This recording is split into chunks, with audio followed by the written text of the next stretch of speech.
안녕하세요. 반갑습니다. 강교수의 간호TV입니다. 간호조무사 자격시험에 대비해서 국시를 분석해서 요점 정리를 해드리도록 하겠습니다. 이번 시간에는 기초회부 생리 중에서 내분비계에 대해서 알아보도록 하겠습니다. 준비되셨나요? 잘 들어요. 출발! 기초회부 생리는 자격시험에서 출제 문항수가 2문제에서 3문제입니다.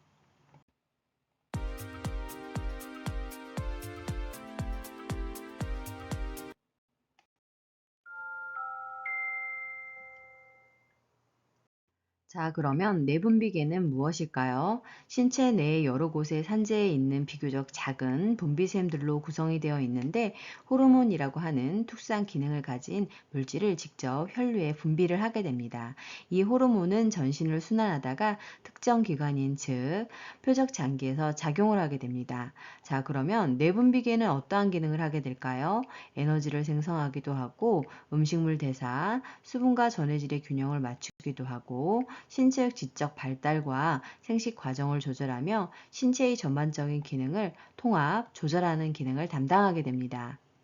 내분비계의 구성을 살펴보면 단독 기능을 하는 단독 내분비선과 혼합 기능을 하는 혼합 내분비선으로 나누어지게 되는데요.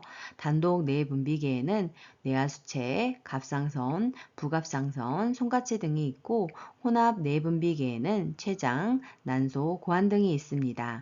이 부분을 구분하는 것이 국가고시에 출제가 되었습니다. 자, 그러면 내분비계의 종류별 그 기능에 대해서 알아볼까요? 그 첫 번째로 내하수체에 대해서 알아보도록 하겠습니다. 내하수체는 내하수체 전엽과 후엽으로 분류가 되고 그 중에서 내하수체 전엽은 많은 호르몬을 분비하면서 마스터 글랜드라고 불려지게 됩니다. 이 부분이 분류하는 것이 시험 문제에 많이 출제가 되었습니다. 성장 호르몬은 뼈의 형성과 성장을 촉진하는 기능을 담당하고 그 외에도 인체의 성장 촉진이 되고 있으며 과잉 분비가 되었을 때에는 거인증이 나타날 수 있고 과소 분비가 되었을 때에는 난쟁이가 될 수 있습니다. 또한 성인에게 연골 접합이 일어난 후에 성장 호르몬이 과잉 분비가 되면 말단 비대증이 나타날 수 있습니다. 두 번째 호르몬으로는 갑상선 자극 호르몬이 분비되는데 이것은 갑상선을 자극하여 갑상선의 성숙과 갑상선 호르몬인 티록신의 분비를 촉진하는 역할을 하게 됩니다. 세 번째로 부신피질 자극 호르몬이 있는데 이 호르몬은 부신피질 호르몬의 합성과 분비를 촉진시키는 기능을 담당하게 됩니다. 네 번째로 내하수체 전엽에서 분비되는 호르몬은 남포 자극 호르몬으로 남포의 성숙과 에스트로겐의 분비를 촉진하게 되고 남성에서는 고환을 자극해서 정자의 생산을 촉진하는 역할을 담당하게 됩니다. 다섯 번째로 황체 형성 호르몬입니다. 이 호르몬은 배란 및 황체 형성과 난소에서의 프로게스테론의 분비를 촉진하게 되고 남성에서는 고안에서의 테스토스테론의 분비를 촉진하는 역할을 담당하게 됩니다. 여섯 번째는 저분비 호르몬입니다. 저분비 호르몬은 프로락틴이라고 불려지는 것으로 임신된 여성의 젖샘을 자극하여 저분비를 촉진하는 역할을 담당하게 됩니다. 자, 그러면 뇌하수체 후엽 호르몬에는 어떤 것들이 있을까요? 두 가지가 있습니다. 첫 번째로 옥시토신은 분만 시 자궁벽을 수축하여 분만이 용이하도록 하며 수유기 동안에는 젖샘에 작용을 해서 젖의 분비관으로의 방출을 돕게 됩니다. 두 번째는 항이뇨 호르몬입니다. 세뇨간 수분 제흡수를 촉진시켜서 혈액량을 증가시키는 역할을 담당하게 되는데 그럼으로써 소변량을 감소시켜 혈압을 유지하게 됩니다. 분비가 저하됐을 때에는 소변량이 증가하는 요붕증이 초래될 수 있습니다. 이처럼 뇌하수체 전여 호르몬 6가지와 뇌하수체 후엽 호르몬 2가지를 섞어 놓고 각각의 분류를 물어본다든가 기능을 분류하는 것이 자격시험 문제로 출제가 되고 있습니다.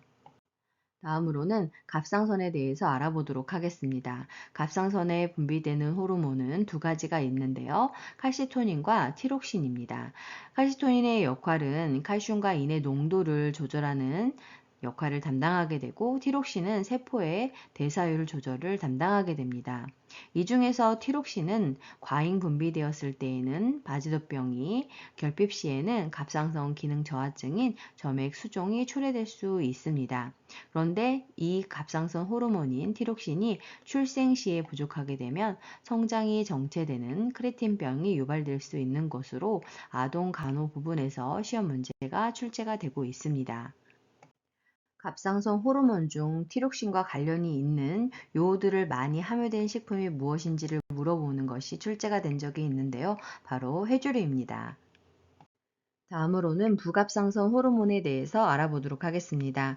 이 부분은 18년 상반기와 22년 상반기에 자격시험에 출제가 되었습니다. 중요하니 잘 알아두세요. 부갑상선 호르몬은 뼈의 성장 및 칼슘 대사와 관련된 인자인데요. 뼈 속에 들어있는 칼슘을 유리시켜서 혈액 중에 칼슘의 성분을 높이고 신세관, 세뇨관에서 칼슘의 재흡수를 촉진시키는 역할을 합니다. 반면에 인산염의 재흡수는 저하시키는 기능을 하게 됩니다.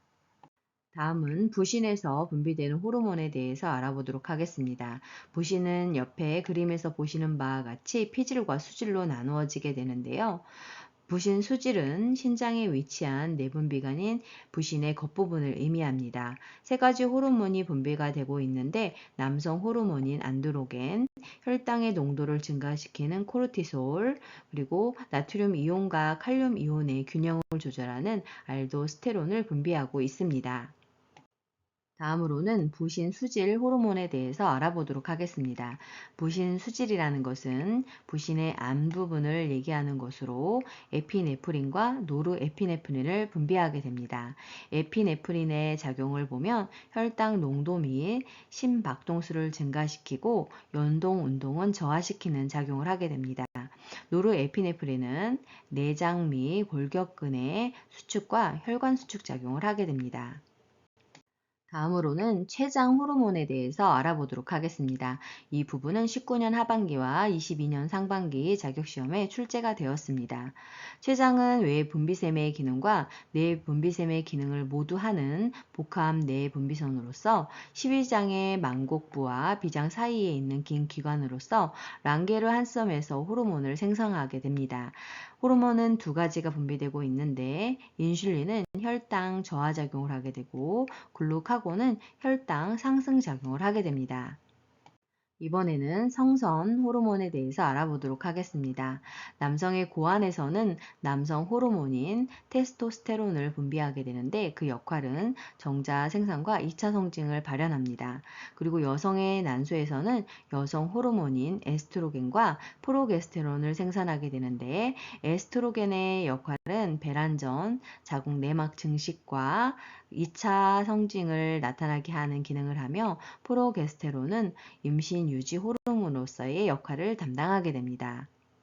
마지막으로 송가선에 대해서 알아보도록 하겠습니다. 송가선은 솔방울샘이라고도 불려지는 것으로 멜라토닌을 분비하게 되는데 송가선은 광선에 의해서 영향을 받게 되고 수면 주기에 즉 생활 주기를 조절하게 됩니다. 사춘기 동안에 성적 성숙을 유도하는 호르몬 변화를 조절하는 기능도 담당하게 됩니다. 내분비계에서 여러 가지 호르몬의 기능에 대해서 배웠는데요.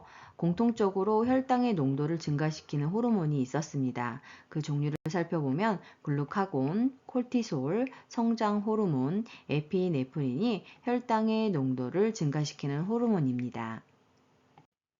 수고 많으셨습니다. 좋아요와 구독 꾹 알람 설정 눌러주시면 새로운 강의 동영상을 만나보실 수 있습니다. 감사합니다.